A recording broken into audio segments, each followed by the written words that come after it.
Praise the lord. Hope you all fine and doing very well. మీకు Barabbas గుర్తున్నాడా? పిలాతు ఈ యొక్క బరబ్బస్ని తీసుకొని వచ్చి యేసుప్రభు వారి పక్కన నిల్చోబెడతాడు. అయితే ఏదో పిలాతు ఈ యొక్క బరబ్బస్ని ఏదో ర్యాండమ్గా చూస్ చేసుకోడు. ఈ బరబ్బస్ ఎవరంటే ఒక దొంగ అనమాట. అలాంటి ఒక వ్యక్తిని తీసుకొచ్చి యేసుప్రభు వారి పక్కన నిల్చోబెడతాడు. ఈ పిలాతు ఏం కన్వే చేయాలనుకుంటాడంటే జనాలందరినీ ఇలా అడుగుతాడు, యేసుప్రభు వారిని విడుదల చేయాలా లేదా ఈ హంతకుడైన ఈ బరబ్బస్ని విడుదల చేయాలా అని అడుగుతాడు. పిలాతు అనుకుంటాడు ఖచ్చితంగా జనాలందరూ కూడా యేసుప్రభు వారిని చూస్ చేసుకుంటారని అనుకుంటాడు. కానీ జనాలందరూ బరబ్బస్ని విడుదల చేయాలని గట్టిగా అరుస్తూ ఉంటారు. హీ మస్ట్ బి ఫ్రీ అని అంటూ ఉంటారు. ఈ యొక్క సన్నివేశాన్ని మనం హోలీ బైబిల్లో చదువుతున్నప్పుడు మనకి చాలా బాధేస్తుంది. ఎందుకని జనాలు ఏ పాపం లేని యేసుప్రభు వారిని కాదనుకుని హంతకుడైన బరబ్బస్ని ఎంచుకుంటారని బాధేస్తూ ఉంటుంది. అయితే ఇక్కడ మనం మిస్ అవుతున్న పార్ట్ ఏంటంటే యేసుప్రభు వారు ఈ యొక్క సందర్భంలో మనతో మాట్లాడాలనుకుంటాడని ఆ యొక్క పార్ట్ని మనం మిస్ అవుతూ ఉంటాం. అదేంటంటే ఇక్కడ బరబ్బస్ అంటే మనము.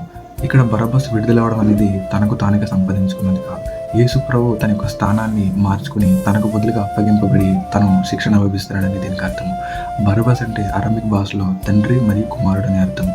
ఈ యొక్క సన్నివేశం జరుగుతున్నప్పుడు తండ్రి కూడా అక్కడే ఉన్నట్లుగా మనం గ్రహించాలి. దేవుని వాక్యం ఏం సెలవిస్తుందంటే జాన్ చాప్టర్ 3:16 దేవుడు లోకమును ఎంతో ప్రేమించాడు కాగా ఆయన తన అద్వితీయ కుమారునికి పుట్టిన వాని యందు విశ్వాసం ఉంచి ప్రతివాడును నశింపక నిత్య జీవం పొందినట్లు ఆయనను అనుగ్రహించాను. దేవుడు ఇలా మనతో మాట్లాడుతున్నాడు. ఏ మనుషుడైనా ఎంతటి పాపి అయినా సరే యేసు ప్రభు ద్వారానే క్షమింపబడి రక్షింపబడుతున్నట్లుగా ఈ వాక్యం ద్వారా మనం తెలుసుకుంటాం.